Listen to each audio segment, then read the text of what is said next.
नमस्कार दोस्तों, स्वागत है आप सबका एक बार फिर से टेक्निकल अस में। दोस्तों आज हम बात करने वाले हैं भारत के एयर डिफेंस कमांड के बारे में।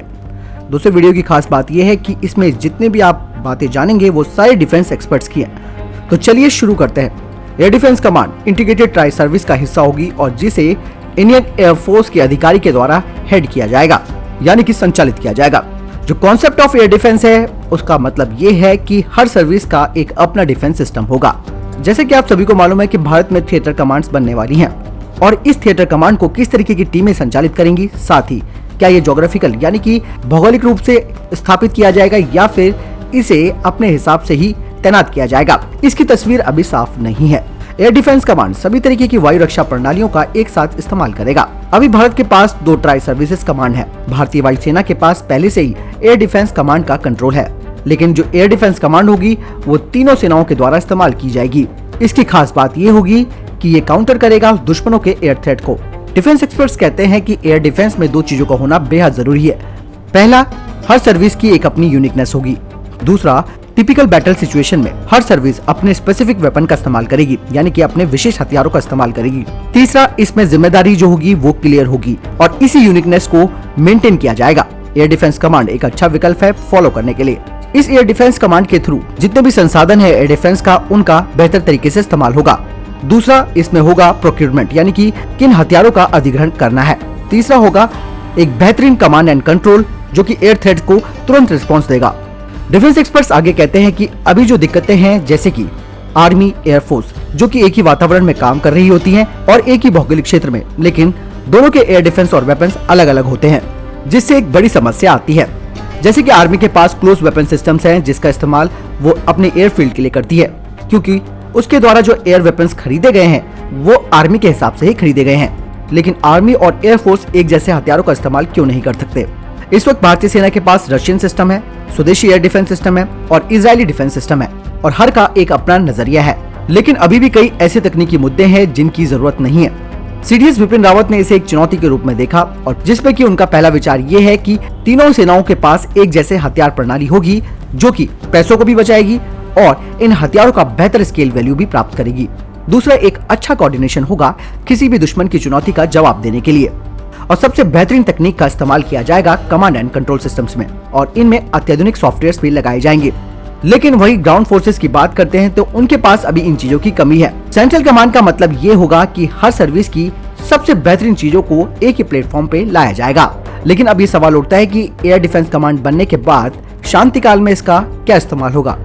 दरअसल एयर डिफेंस कमांड 24 घंटे निगरानी करेगा, लेकिन यहाँ पर सबसे बड़ी बात होती है कि जब युद्ध नहीं हो रहा होता है तब क्या किया जाए। लेकिन ऐसा नहीं है, क्योंकि पाकिस्तान की तरफ से आए दिन ड्रोन से हथियारों को भारत में पहुंचाया जा रहा है और इसके लिए वो चाइनीज ड्रोन का इस्तेमाल कर रहा है। ऐसे में एयर डिफेंस कमांड का मुख्य काम होगा कि वे इन पर बेहद बारीकी से नजर रखेगी और इन्हें तबाह कर पाएगी। एयर डिफेंस कमांड के लिए सबसे ज्यादा जरूरी होगा control of air defence weapons का, जिसे हम एयर डिफेंस कंट्रोल और रिपोर्टिंग सिस्टम कहते हैं और ये तीनों सर्विसेज में होगा। कंट्रोल और रिपोर्टिंग सिस्टम ही एयर डिफेंस पैटर्न का लाइफलाइन है। अगर कमजोर कंट्रोल सिस्टम होगा तो अच्छे से अच्छे एयर डिफेंस फेल हो सकते हैं। अब जानते हैं कि एयर डिफेंस मुख्य रूप से कैसे काम करेगा। ये एयर डिफेंस सिस्टम सर्विलांसिंग करेगा, एयर स्पेस की एरियल ऑब्जेक्ट्स को डिटेक्ट करेगा, साथ ही इस बात की भी पहचान करेगा कि फ्रेंड एंड फो यानी कि दुश्मन और दोस्त को पहचानना, मल्टीपल रडार से जो डेटा आएगा उसे इकट्ठा करना और डुप्लीकेशन को कैंसिल करना, यानी कि मल्टीपल रडार से जो डेटा आएगा उनमें से कोई चीज ऐसी ना हो जो दोबारा आ रही हो, उसको भी कैंसिल करेगा। और सबसे बड़ी प्राथमिकता होगी एयर थ्रेट्स की और दुश्मन के एयर थ्रेट व्हीकल जिससे कि ज्यादा खतरा है उसके खिलाफ ऐसे वेपन को चुनना जो उसको तबाह कर सके। साथ ही ऑटो मोड में भी टारगेट को डिटेक्ट कर सकता है। इसके अलावा सफलतापूर्वक हथियारों की शिफ्टिंग करना, यानी कि fire from weapon to weapon, from aircraft to missile to gun, और वो भी बिना रुकावट के, क्योंकि एयर थ्रेट जब आता है उस वक्त इस बात का भी ध्यान रखा जाएगा कि लगातार त्वरित प्रतिक्रिया दी जाएगी और फटाफट हथियारों को शिफ्ट किया जाएगा कि कौन सा हथियार किस तरीके के एरियल थ्रेट में इस्तेमाल करना है।